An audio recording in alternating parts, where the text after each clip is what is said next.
ঢাকার মাঝখানে দাঁড়িয়ে এমন একটা জায়গায় আছি যেখানে আসলেই মনে হয় বিগত ৩০০ বছর পিছিয়ে গিয়েছি। আমরা এখন বর্তমান আছি ঢাকার ঐতিহাসিক লালবাগ কেল্লায়। আসসালামু আলাইকুম বন্ধুরা, আজকে আমরা এসেছি ঢাকার একটি ঐতিহাসিক স্থান লালবাগ কেল্লাকে এক্সপ্লোর করতে। এই কেল্লা নিয়ে নানান ধরনের রহস্য লুকিয়ে আছে। চলো আজকে আমরা সবগুলোকে একসাথে এক্সপ্লোর করব। লালবাগ কেল্লা তৈরি হয়েছিল মুঘল আমলে ১৬৭৮ সালে। এই কেল্লাটা বানানো শুরু করেছিলেন মুঘল যুবরাজ আজম শাহ। কিন্তু আশ্চর্যের বিষয় হলো এই কেল্লা কখনো সম্পূর্ণ করা হয়নি, মানে ৩০০ বছর ধরে এটা অসম্পূর্ণ রয়ে গেছে। অনেকেই বলে এখানে থাকা বিবি পরীর মৃত্যুর পর এই কেল্লার কাজ বন্ধ হয়ে যায়। কেউ কেউ বিশ্বাস করে এই কেল্লার ভেতরে রহস্যময় ঘটনা আছে। দিনের বেলায় সুন্দর, কিন্তু রাত্রে নাকি এখানকার পরিবেশ একদম আলাদা হয়ে যায়। এখানে ঢুকলেই দেখা যায় বিশাল দেওয়াল, পুরনো দরজা আর সুন্দর বাগান। এত পুরনো জায়গা হলেও এখানে অনেক মানুষ ঘুরতে আসে। ঢাকার কোলাহলের মাঝখানে এই জায়গাটা সত্যিই একটু শান্ত। আমরা ৩ বন্ধু মিলে এই জায়গাটা ঘুরছি, ছবি তুলছি আর ভিডিও করছি। আসলে জায়গা ঘোরার মজা বন্ধুদের সাথে দ্বিগুণ হয়ে যায়। আপনি জানেন কি, লালবাগ কেল্লার ভিতরে আছে মসজিদ, কবরস্থান আর রাজকীয় ভবন। মানে এটা শুধু দুর্গ নয়, এক সময় এখানে মানুষের বসবাস ছিল। এখানে একটি সুন্দরতম পুকুর রয়েছে। পুকুরটি পানি নেই, পুকুরে পানি নেই, অনেক সুন্দর। এখানে আসলেই পুকুরটি অবশ্যই দর্শনীয় করে যাবেন।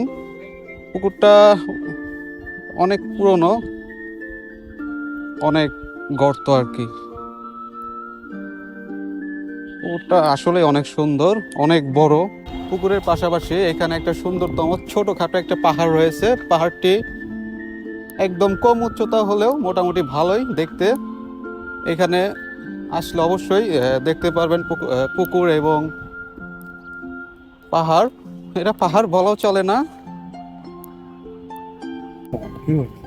আমরা এখন পাহাড়ে উঠতেছি।